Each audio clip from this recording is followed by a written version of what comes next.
Авыл җирендә яшәү өчен бөтен шартлар да бар хәзер. Яшьләр дә булган мөмкинлекләрне кулдан ычкындырмаска тырыша. Тугаш авылында гомер итүче Миләүшә һәм Сирин Хуҗиннар да шундыйлар рәтендә.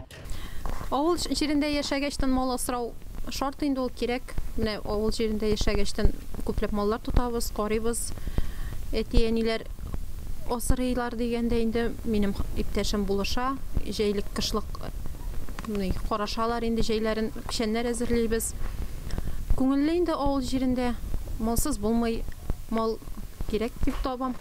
Хуҗалыкта эш кышлау, эш савым сыеры, эш бозау 20 баш сарык исәпләнә. Җәйгелектә күпләп кыш-кырт та асрыйлар. Авыл җирендә торгач мал асрыйсы килә инде гомергә асрадык бит инде. Балалар ярдәм итә инде. Алар ярдәм итмәсә булмый, пешән әзерләргә кирәк. Кайтканны инде карарга тырышабыз инде.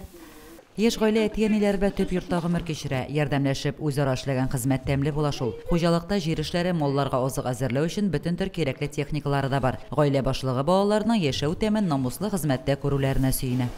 Балалар белән бергә яшибез инде төп йортта. Мал асрыйбыз. Электриктән дигән заман. Авыл җирендә яшәп мал атмасаң бит инде ят була инде. Гомер бакый әти бабайлар мал белән яшәгәннәр бит. Моңа кадәр Туган як агрофермасында үлчәүдә эшләгән Миләүшәнең дәүләттән ярдәм алып үз йортларын булдырасы. Күпләп мал-туар асрыйсы килә. Ләкин аның өчен авылда эшләү төп шарт булып тора.